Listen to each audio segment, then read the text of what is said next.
Good morning, beloveds. Oh, you can barely see it. I'm wearing a Doctor Who shirt. So, it was a gift. And I love Doctor Who, so you know. I always let my geek flag fly. It's rest day, so I'm not wearing my workout uniform. All right. It is January 5th. Our title is There Is Always Plenty, and our author is Florence Scovel Shinn from The Game of Life, which is a really good book, The Game of Life and How to Play It, which was written in 1925. So, all right, let's see. There's always plenty on our pathway. It can only be brought into manifestation through desire, faith, or the spoken word. Jesus Christ brought out clearly that people must make the first move. Getting into the spiritual swing of things is no easy matter for the average person. The adverse thoughts of doubt and fear surge from the subconscious. They are the army of aliens which must be put to flight. This explains why it is so often darkest before dawn. A big demonstration is usually preceded by tormenting thoughts. Having made a statement of high spiritual truth, one challenges the old beliefs in the subconscious and the error is exposed to be put out. This is the time when one must make their affirmations of truth repeatedly and rejoice and give thanks that they have already received. Before ye call, I shall answer. This means that every good and perfect gift is already people's awaiting their recognition. Sorry, that last, I was like, wait, what? What's going on here? Okay, we've talked about this before. I've talked about this a lot. If God knows what we need, why do we have to ask for it? Okay? Because it said, what was that last line? Hang on. Oh, before ye call, I shall answer. Okay? Before ye call, I shall answer. So why do we have to ask for it? Okay? Because it signals our willingness to receive. That's it. That's it. That is why we have to ask for things. God knows what we need, but until we are willing to accept it, what is the point of God trying to hand it to us? You know, spirit, universe, whatever you want to call it, whatever, our good is always available. It is always available. But we are not, because of what did she call them? The aliens, the subconscious thoughts. We are not willing to receive our good. Therefore, frequently, our good could be standing right in front of us, but we won't see it because we're not ready to receive it. So, and sometimes that's what happens. It's like we want something and we want it so desperately, but we don't believe we deserve it. And so it's literally sitting right next to us. And then one day we finally, banish the last of those aliens and we look to our left or right or, whatever. And there our good is. And it's been there the whole time. We just weren't ready to receive it.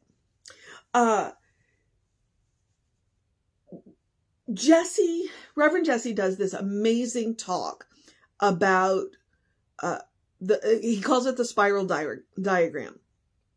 So if you're watching this on either Facebook or YouTube, go to the Creative Life Spiritual Center YouTube channel and look for the spiral diagram. What playlist is it on?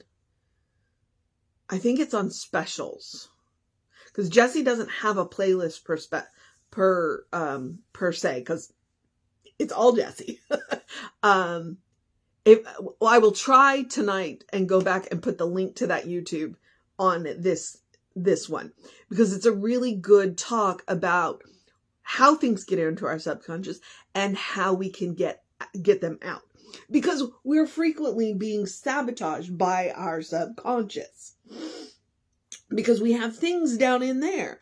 And they're not even things that we put in our subconscious. They are things that well-meaning people who love us put in our subconscious. Okay? When we grew up with our parents and our community's idea of God, right? So we can get into adulthood and have this really warped idea of what God is. And then we wonder why we have such a difficult relationship with God. And it's not God's fault that we have a difficult relationship with God. It's what is deep in our subconscious. And so we need to put those aliens to flight, as Florence says. We need to work out all of those things that are down in our subconscious. But the good news is she says repeated affirmations. So when you get it, it's an exercise you can do for yourself. How do you clean muddy water? A clear drop at a time. If you continue to drop clear water into muddy water, eventually the muddy water will clear. And so that's what the repeated affirmations are. They are that clear drop of water that helps to clear our subconscious so we can get rid of any of those doubts and those fears that are lingering in our subconscious that are no longer serving us. And then then we can recognize our good. And when we ask for things, the response is that much quicker because we're not fighting receiving that good. So we've done a couple of workshops on the game of life and how to play it. And Reverend Arthur, when he did it was really good. I don't remember if I made all of the classes, but it was so good. That book it's very small, but it is wonderful. And she's like, look, you know what? The only thing getting in your way is you. Okay? The only thing getting in your way is you. Now, when I say that, I'm not blaming you, because a lot of the times when we get in our own way, it's because of what we've been taught. What we have been taught to believe about God, about ourselves, about the nature of reality, all of that. And so what Florence is gonna say is, maybe it's time to go back and revisit what we've been taught and clear out those old fears and those old doubts, because they have no place in our new reality. Our thoughts literally shape our reality. Sometimes I talk to people and I walk away and I'm just like, because they live in a really scary world. And I'm like, I don't make foolish choices, but I don't live in a scary world. A crazy world, maybe. But, for the most part, my neighbors are really nice. The people that I encounter on the street are really nice.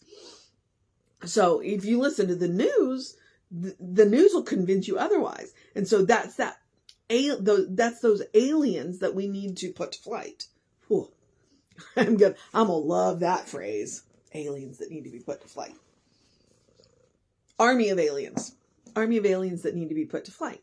So the only reason we have to ask for things, because God knows what we need, the only reason we have to ask for things is because it signals our willingness to receive. The other thing you have to be aware of when we ask for things, the law is impersonal.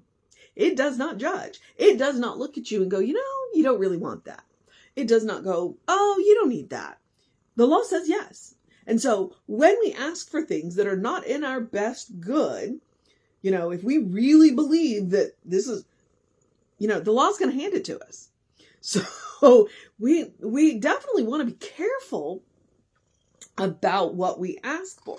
We want to make sure that we are asking for our highest and best good.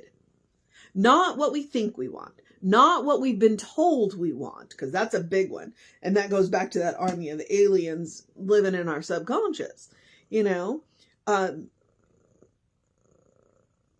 Society, religion, culture, the news, they all have agendas. And the agendas are not always the best. So, religion's agenda is to keep its people together.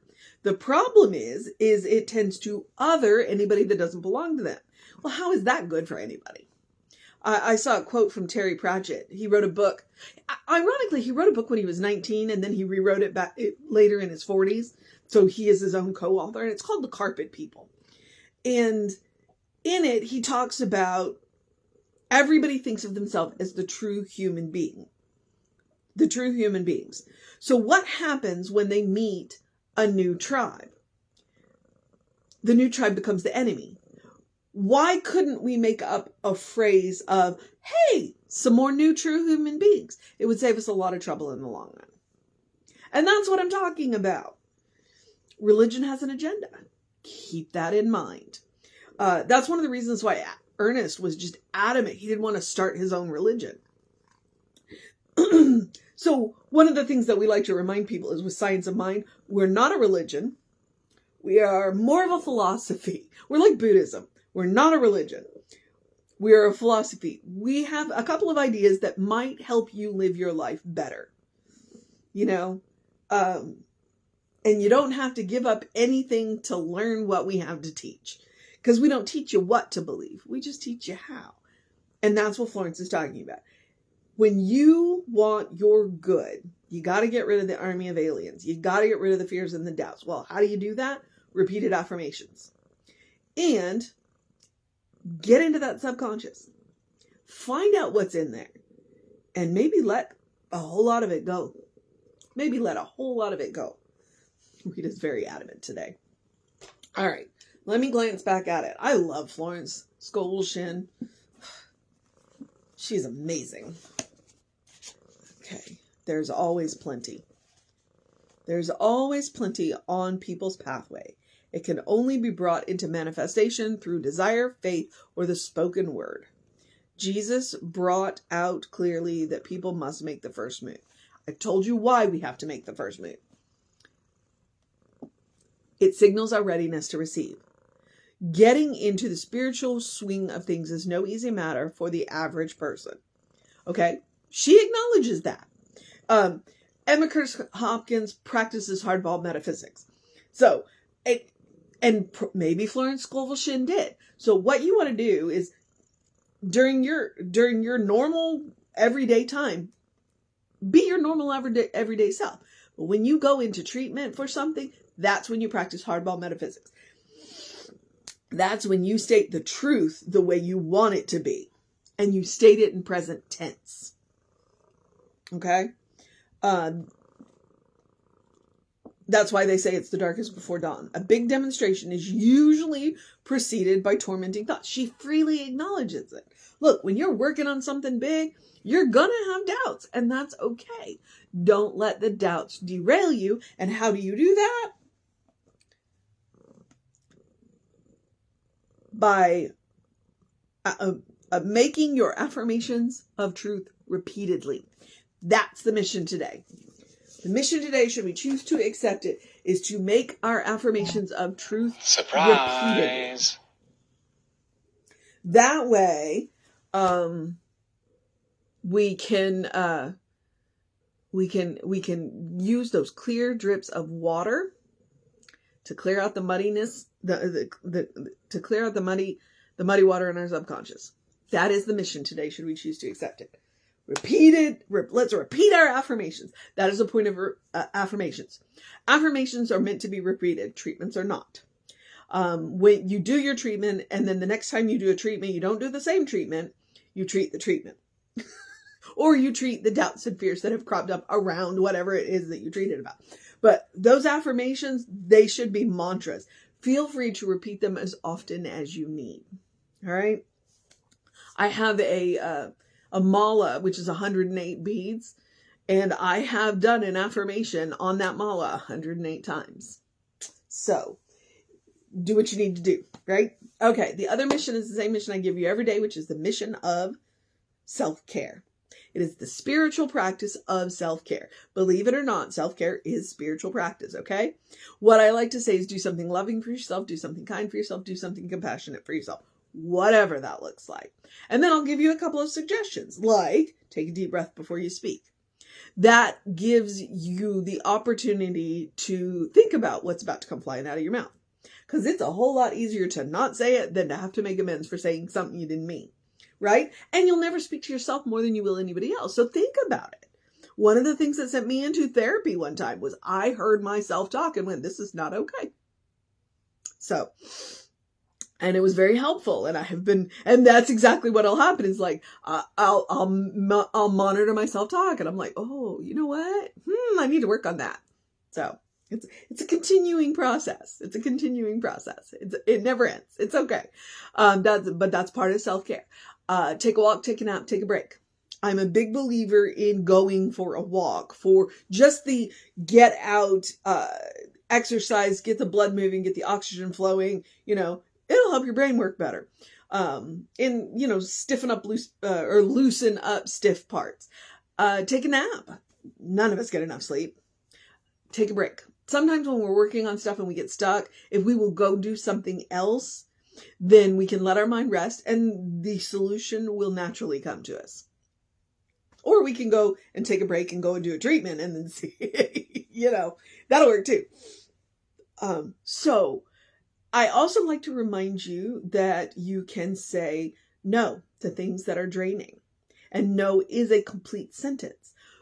But I also want to remind you that to say yes, sometimes the most loving, kind, and compassionate thing you can do is to say yes to something that pushes you a little out of your comfort zone. In that case, I'm going to remind you that generally what we want is just on the other side of our comfort zone. All right. Another loving, kind, and compassionate thing that I like to remind you about is to eat dessert first. I do sometimes literally mean that. I do believe chocolate is the first step to fixing anything.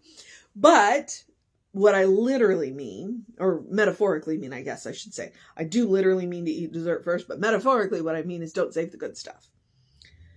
I mean, how many of us have really nice notebooks hanging around and really nice pens and we're too afraid to use them?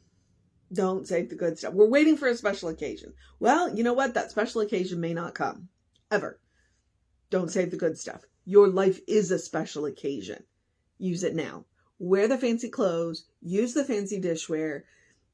Make an ordinary Tuesday extraordinary a little more often. Don't save the good stuff. Okay.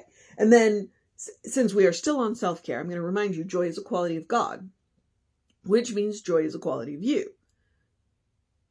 No matter what is going on in the world, no matter what is going on in your life, you deserve joy. Please make room for joy in your life. All right. And I'm going to remind you the reason why I talk about spiritual practice of self-care. If you live a life of service, you cannot pour from an empty cup.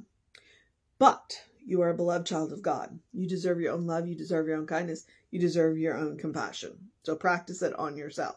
And you are your own best test subject. So, all right.